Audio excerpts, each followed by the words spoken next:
Hello friends, this is physiotherapist Dr. Shruti Parekh working in Advanced Knee and Shoulder Hospital run by renowned arthroscopic surgeon Dr. Prathmesh Jain in Ahmedabad, and we have with us Dr. Himanshu Patel. He is an orthopedic surgeon working with us.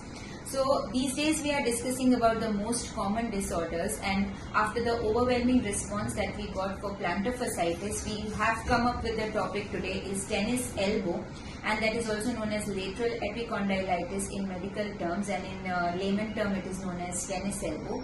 It is the pain over the lateral side of the elbow joint, that is the outer side of the hand in the elbow joint. And today we'll be discussing about the most common symptoms, what are the causes of tennis elbow, what are the investigations can be done, and what are the treatments. So let's know about what is tennis elbow. Tennis elbow is an inflammation of the extensor muscles of the elbow, where the patients have the pain or the outer aspect of the elbow joint over the lateral epicondylis. So whenever the patient pull up any heavy weight, lift any heavy weight, they have the pain over the lateral aspect of the elbow joint.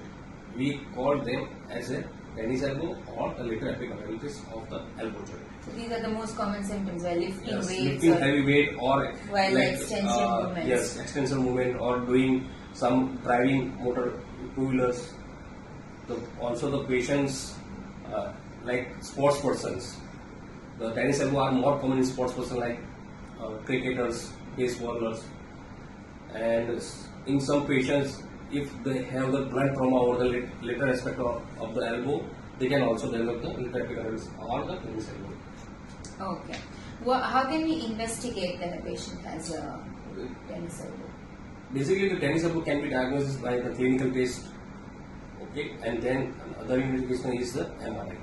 In clinical test, we ask the patient to extend the wrist against the resistance. If the patient feels the pain over the outer aspect of the elbow or the lateral epicondyle, then it is a tennis elbow. Other is the extension of the finger against the resistance. There are some clinical tests like this, and other is the MRI. So doctor, whenever you go to a doctor, he will perform some clinical tests on you, and then he can investigate whether you are actually having a tennis elbow, and also you can investigate on an MRI, right? Okay, what are the treatment options? Treatment options, initially we treat the patient conservatively. We give some painkillers, medications, and some ice application. Also, we advise them some physiotherapy, exercises, and modalities like ultrasound over the local part. And if the patient have the persistent pain, even after this medication and physiotherapy, we give them either steroid or the PRP therapy for the lateral epicondylitis. Okay. And what are the surgical treatment options if all these don't work? Tennis elbow is an inflammation of the extensor muscle, mainly the extensor carpi brevis tendon. Okay. So in surgery, we have the two options. One is the open surgery, where we incise over the lateral aspect of the elbow and we release the muscle from the bone or the subterraneously. And second one is the arthroscopy, in which we are doing the same procedure by arthroscopy. So okay. It is only 2 or 3 stitch incision. So arthroscopy is just a keyhole surgery. It doesn't open the joint. Yes. Okay, and the physiotherapy treatment that can be given for tennis elbow is at the elbow joint, the patient can perform flexion and extension movements. They can also consult a registered physiotherapist for the same. Weight training for elbow extension and flexion movements and modalities like ultrasound are useful.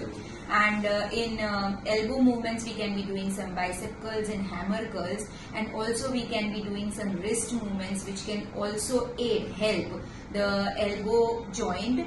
So the extension movements and flexion movements at the elbow joint are more important. Gradually, patient can shift to weight training and along with ice application and physiotherapy modalities. Ultrasound should help more, but again the usage of ultrasound should be limited. It can be just given for maybe 20 to 25 days, not more than that.